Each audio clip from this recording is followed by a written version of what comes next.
Em nome do Pai, do Filho e do Espírito Santo. Vinde, Espírito Santo, enchei os corações dos vossos fiéis e acendereis o fogo do vosso amor. Enviai, Senhor, o vosso Espírito, será criado, e renovareis a face da terra. Oremos. Ó Deus, que instruíste os corações dos vossos fiéis com as luzes do Espírito Santo, fazei que apreciemos retamente todas as coisas segundo o mesmo Espírito e gozemos sempre da sua consolação, por Cristo, Senhor nosso. Amém. Nossa Senhora, Mãe da Igreja, rogai por nós. Em nome do Pai, do Filho e do Espírito Santo. Uma saudação amiga para toda a família Canção Nova, neste programa À Luz da Fé, em que está convosco o Padre José António Orantes de Andrade, Padre da Arquidiocese de Braga, e nesta caminhada que a Canção Nova nos permite fazer para conhecermos melhor o Catecismo da Igreja Católica, como guardião das principais verdades da nossa fé, mas verdades têm que ser conhecidas, têm que ser estudadas, para naturalmente pormos em prática, e por isso também nos propomos fazer esta reflexão, que nos ajuda depois, naturalmente, e não digamos, prescinde de uma leitura, pelo menos do IUCAT, não é? Temos sempre vindo a frisar isso. O Catecismo, que é este volume onde estão de facto contidas todas as verdades da fé, a explicação ao longo dos séculos da história da Igreja, mas depois também, de forma mais acessível, não só para jovens, mas para adultos, temos o mesmo Catecismo nesta linguagem de perguntas e respostas que tanto nos pode ajudar, de facto, a clarificar as coisas, até porque, às vezes, no diálogo que vamos tendo com os cristãos, notamos que há dúvidas que não teriam razão de ser se porventura conhecêssemos mais o catecismo. Não podemos esquecer também que quando falamos em catecismo, penso que a nossa memória vai para os catecismos que as crianças, adolescentes e jovens das nossas paróquias usam. Esses verdadeiramente não são catecismos, são materiais de apoio. Mas o verdadeiro catecismo é, de facto, este volume. E este volume foi feito para que todos os países, a partir da Conferência Episcopal de cada país, se elaborassem esses materiais de apoio que os nossos catequizandos usam depois na catequese paroquial. Mas, na verdade, embora vamos continuar a chamar catecismos, naturalmente não cometemos nenhum pecado mortal se o fizermos, mas saber que o catecismo em si é, de facto, o Catecismo da Igreja Católica.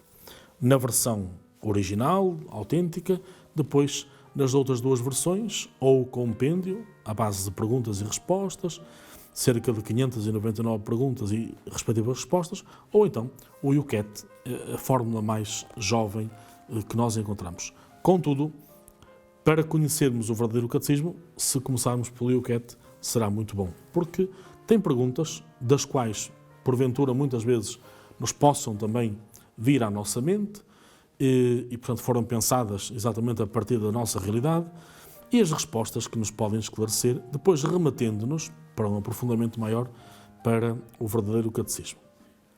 E perceber claramente que, ao longo destes 21 séculos da história da Igreja, a Igreja sempre refletiu, sempre ensinou as principais verdades de fé, que não podem mudar, como sabemos, mas que naturalmente nos podem ajudar a, tendo uma fé mais esclarecida, também sermos cristãos mais conscientes neste mundo concreto.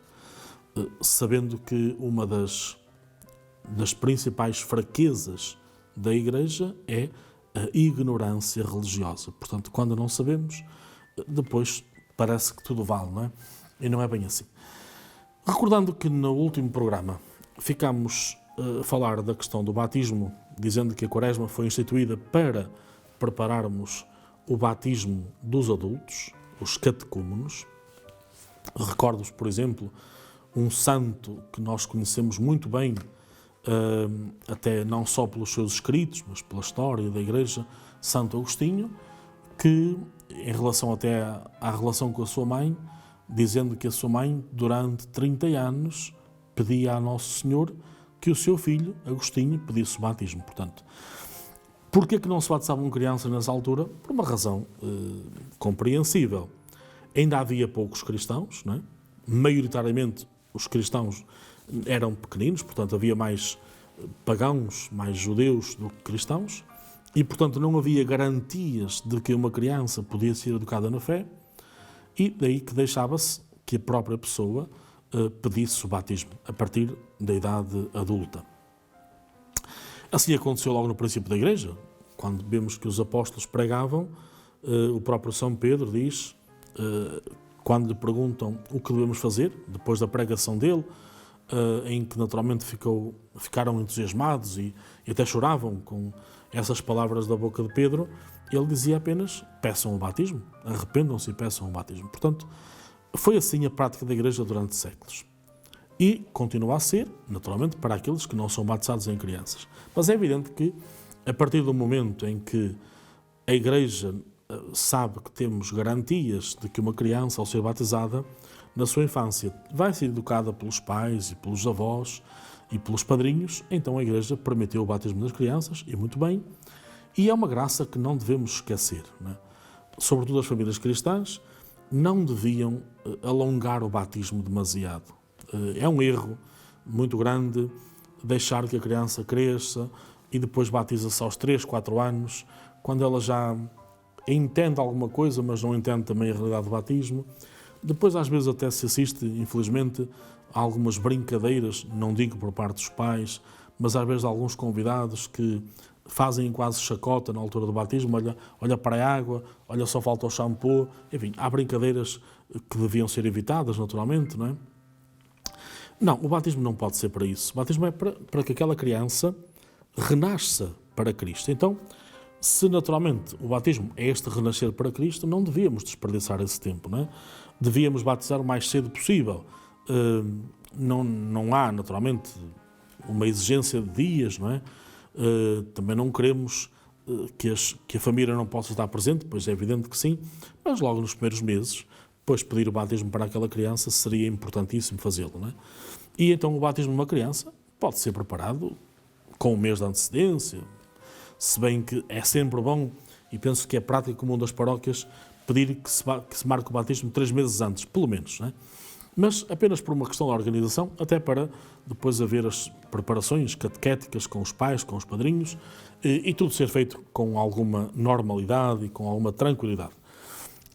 Depois, outra circunstância, como todos sabemos, é o batismo de emergência, e esse naturalmente não tem marcação prévia, pois tem de ser feito na hora atual. Mas, felizmente, que são poucos os casos em que é preciso esse batismo de emergência. Mas sabemos também, e permitam-me que aflore este tema, qualquer pessoa, não é preciso ser um padre nem um bispo, mas qualquer pessoa, em casos de emergência, pode batizar. Não é? E o que é que se entende por caso de emergência? Quando a criança, porventura, está mal, está doente, não é? E naquela circunstância não há sacerdotes ali disponíveis, nem no perímetro, enfim, aproximado, também se encontra nenhum sacerdote, então qualquer pessoa, família ou não família, desde que pega numa porção de água e derrame sobre a cabeça da criança, dizendo, e isso é muito importante, dizendo a fórmula correta, não é? Dizendo o nome da criança, por exemplo, José: eu te batizo em nome do Pai e do Filho e do Espírito Santo.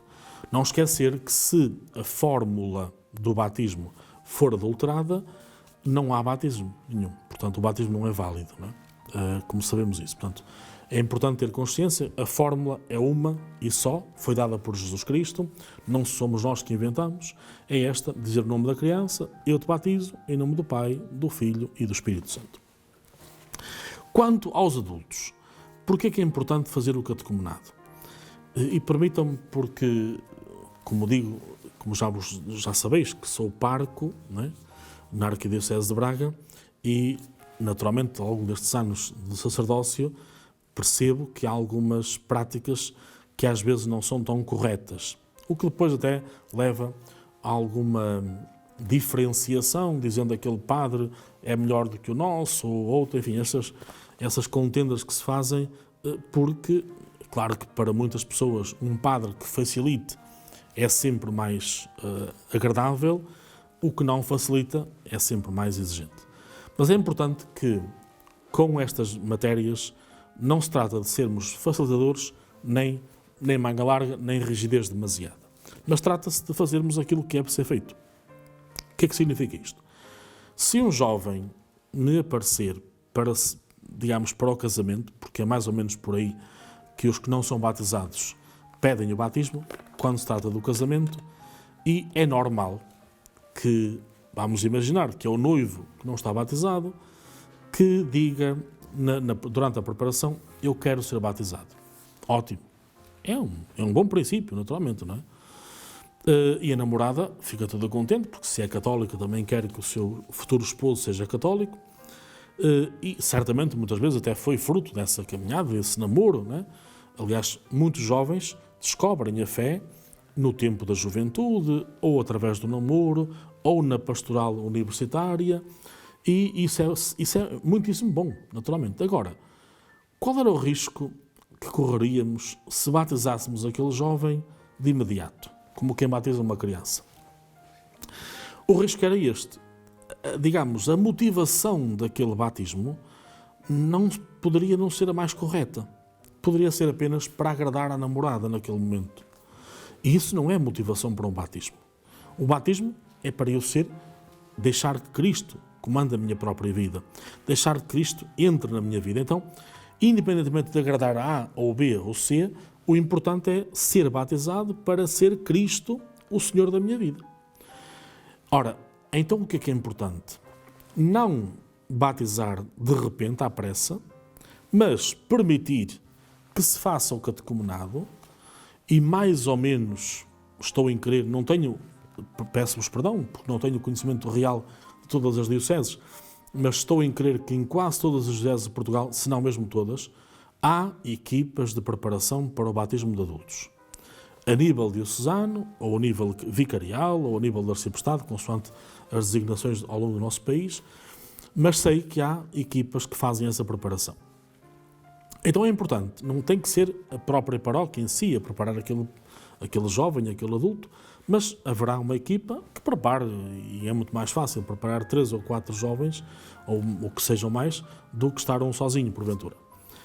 Então aí pode ser celebrado o casamento na mesma, mesmo que uma parte não seja batizada, o casamento pode ser celebrado, pois quando se falar do matrimónio explicarei melhor isso, mas é importante perceber que há celebração do casamento, o jovem continua o seu catecumenado e, quando naturalmente está preparado, então, na vigília pascal, naturalmente na Sé Catedral daquela diocese ou noutra igreja, através do Sr. Bispo, ou então por delegação do Sr. Bispo, porque um padre não pode batizar um adulto se não tiver delegação do Sr. Bispo, então ou o Sr. Bispo ou o seu delegado preside ao batismo na missa da vigília pascal, celebrando também o crisma e a Eucaristia. Portanto, na mesma celebração, aquela pessoa celebra os 3 sacramentos da iniciação cristã. E assim, a motivação é mais correta.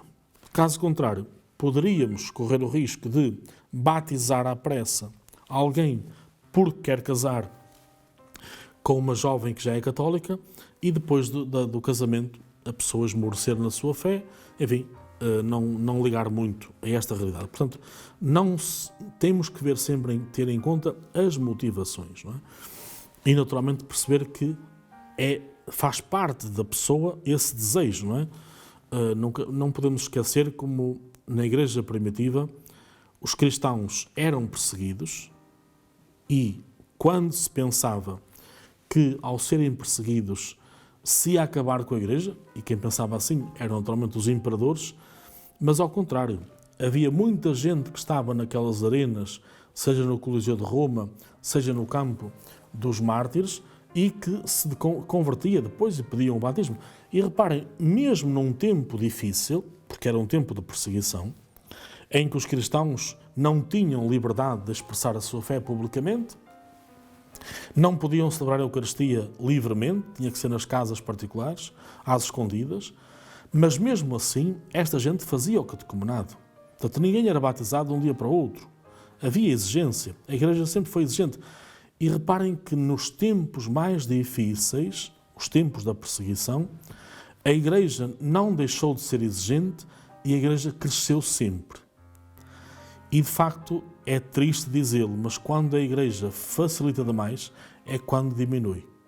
Então nós não podemos facilitar. Não é? Jesus, reparem, foi sempre exigente. Foi sempre um coração grande, mas exigente. Há um jovem que vai ter com Jesus, prostra-se diante de Jesus, até lhe pergunta, que não era muito normal nos jovens fazer esta pergunta, o que devo fazer para entrar no reino dos céus? Não é? E quando Jesus, depois de lhe falar dos mandamentos, e ele já cumpriu os mandamentos, depois de lhe dizer, vai vendo tudo o que tens, ele não quis seguir Jesus, e Jesus não foi atrás dele. Mas Jesus não baixou a fasquia, não baixou a exigência. Então é importante termos consciência que ser cristão não é uma questão de moda, reparem. A Igreja cresceu nos primeiros séculos, mesmo com fortes perseguições. E quando o imperador decretou que, o imperador Constantino, que a partir daquele momento a religião católica era a religião oficial do Império, a Igreja começou a diminuir. Porquê? Porque muitas pessoas, até por uma questão de ter emprego, começaram a dizer que eram cristãs, mas não eram na verdade. Não é? E, portanto, como havia muito facilitismo, dava jeito de dizer eu sou católico, sou cristão, para ter um emprego no Império, mas na verdade não eram cristãos. Então, houve uma decadência. E foi preciso depois, a partir de São Bento, não é que a Igreja voltou a crescer com qualidade, com fortalecimento. Portanto, então não podemos esquecer que a exigência da Igreja, a pedagogia da Igreja, que é a nossa mãe e tem 2000 anos de existência, é importante. E por isso, quando uma pessoa pede o batismo, devemos alegrar-nos. Mas que essa preparação seja bem feita, que não seja apenas uma celebração, um ritual, mas que haja uma adesão total da pessoa a Jesus Cristo. Sabendo que mesmo depois disso, não é, há sempre quedas, há sempre, digamos, um esmorecimento, não é? E por isso gostaria de entrar agora na segunda parte fundamental também desta questão, que é a Quaresma serve para preparar mais proximamente os catecúmenos para o batismo, mas a Quaresma serve também para nos preparar para a penitência. Então, gostaria aqui de demorar mais um pouquinho e de pegar novamente no Yucat para que nos situássemos todos e, por que não, aproveitarmos também este tempo de penitência, de Quaresma, para até meditarmos mais um bocadinho sobre o sacramento da penitência. E o Yucat é, de facto, um meio bastante bom e eficaz para nós, percorrendo as várias perguntas que nos faz, olharmos para o que é, na verdade, a confissão, o que é a penitência e, sobretudo, como celebrá-la. Só para uma breve introdução, nós conhecemos, embora não fosse sempre assim, mas eu não vou alongar-me na história, os sacramentos são 7. Digo, não foi sempre assim, houve outros períodos da história em que se consideravam outros sacramentos, mas não importa para aqui. Depois, noutra altura, poderemos ver esse pormenor. Agora importa saber que temos 7 sacramentos na Igreja. E, atenção, que muitas vezes, apesar de ser tão fácil, não é? E é uma realidade que nós aprendemos na catequese da primeira comunhão, nem sempre isto fica tão claro. Não é? Posso dizer-vos que quando em reuniões de pais de catequese, por exemplo, dos filhos que se preparam para o crisma, eu pergunto aos pais quantos sacramentos é que os filhos já celebraram, normalmente são muito, muito raras as vezes em que alguém diz corretamente o número de sacramentos e os diz pelo nome. Isto é muito frequente dizer batismo, isso ninguém erra naturalmente, primeira comunhão, mas depois, por exemplo, introduzem um sacramento que eu nunca aprendi como sacramento, que é a comunhão solene, né? Ou então profissão de fé. E reparem, dizer batismo, Eucaristia e comunhão solene não está correto, lateralmente, né? Até porque a comunhão solene ou profissão de fé não são um sacramento. Mas se repararam, esquecem sempre um outro sacramento, que é o sacramento da penitência. que no fundo, na lógica celebrativa da nossa vida, nós somos batizados. Quando atingimos a idade da razão, antes da primeira comunhão, celebramos o sacramento da reconciliação ou penitência. Uns dias a seguir, celebramos o sacramento da Eucaristia e, na nossa juventude, celebramos o sacramento do crisma ou da confirmação. Ora, reparem, então é importante ter presente a ordem celebrativa, mas é importante, antes de mais, ter presente como é que eles se agrupam. São 7, mas como é que eles nos aparecem no catecismo?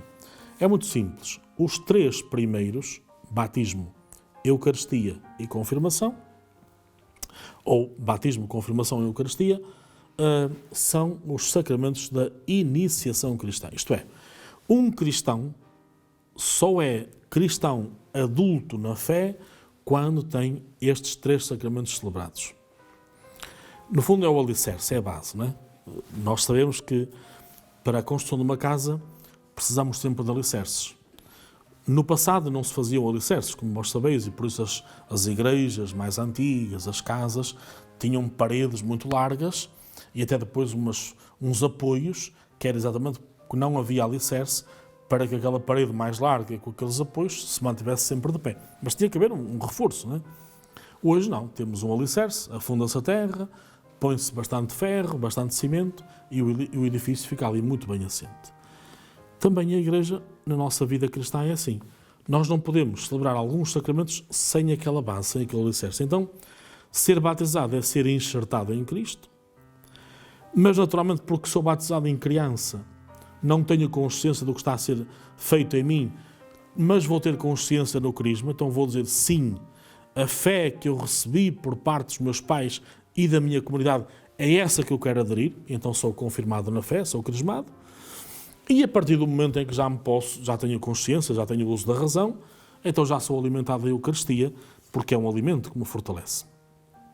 Então a partir daí, eu sou um cristão adulto na fé. Então reparem, às vezes acusamos a Igreja de ser muito exigente, não é? Mas reparem, qual é a idade que o Estado permite que alguém seja considerado adulto? É os 18 anos. Até há pouco eram os 21 anos. Pois a Igreja Católica já permite que um jovem com 16 anos, ao ser crismado, seja considerado adulto na fé. Portanto, a Igreja não é tão exigente como às vezes parece e tentam dizer.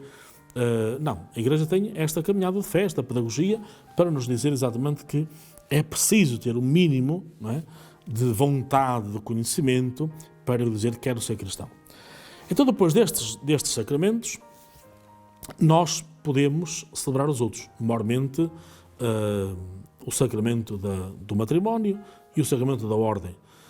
Mas há depois, esses já aparecem no fim da lista dos sacramentos, mas há outros 2 que são muito importantes para a nossa vida, que são chamados sacramentos de cura. Porquê? Depois do batismo, naturalmente que nós falhamos, não é? E sobretudo a partir da idade da razão. Então é importante que, e o Senhor Deus, sabendo disto mesmo, deixou-nos um meio que, a partir do batismo, é como que uma segunda tábua de salvação nos vai permitindo que sempre que nós falhamos, sempre que nós caímos, lembram-se de quando falei da Via Sacra, disse Jesus caiu, mas não ficou estatelado no chão, levantou-se, não é? Pois essas quedas são um símbolo do nosso pecado. Nós pecamos e quando pecamos é como se caíssemos, mas o Senhor levanta-nos outra vez, através da confissão. Então, este sacramento vai curar. E porquê que é de cura? Porque quando eu peco sempre em relação aos outros. Reparem, o pecado acontece sempre na relação humana. Quando há 2 pessoas ou 3, não é? Porque uma disse mal de mim, porque a outra pensou mal, porque eu fiz aquela... Enfim, sempre que há pessoas, há atritos, não é? Então, há um corte de relações. Há como que uma ferida, não é? E esse corte de relações também afeta a nossa relação com Deus, porque Deus é pai daquelas pessoas como é pai também de mim mesmo. Portanto, sempre que eu me ofendo alguém, sempre que eu falho com alguém, eu estou a falhar com Deus. Então é importante perceber que sempre que eu peco, é como se uma ferida se tornasse presente em mim. E Deus vem curar. Assim como depois também na Santa Unção, um sacramento mais direcionado para o fim da vida, seja pela velhice, seja pela doença, então nós podemos celebrá-lo para nos fortalecer. Até pode curar, e muitas pessoas celebraram a Santa Unção e continuaram depois a sua vida normal, e outras acabaram de celebrar a Santa Unção e partiram para a casa do Pai, mas precisavam dessa força para essa última viagem, que é encontrar-se com Deus. E depois, finalmente, temos então os sacramentos de ordem e de serviço, que é, ou de comunhão e de serviço, que é o matrimónio e o sacramento da ordem. Mas o que nos importa hoje é o sacramento da penitência. É importante também que, não por uma questão de salvação da nossa alma, mas de termos também clareza naquilo que nós celebramos e vivemos, importa ter presente quando é que este sacramento nasceu. Mas ficará esta pergunta para depois a podermos comentar no próximo programa, e assim ficam a pensar. Também podem procurar nos textos sagrados, maiormente dos Atos dos Apóstolos, no Evangelho, para perceber exatamente quando é que Jesus instituiu este sacramento da penitência. E, como queremos celebrar bem a penitência durante esta Quaresma, vamos pedir ao Senhor que derrame sobre nós a certeza e a consciência de que somos pecadores, mas que Deus é misericórdia, Deus está sempre pronto a perdoar. Então, vamos lhe pedir, através desta bênção, que nos dê essa coragem, essa amabilidade de não termos medo de nos confessarmos bem. E falaremos disso no próximo programa. O Senhor então derrame sobre vós a sua bênção, em nome do Pai, do Filho e do Espírito Santo.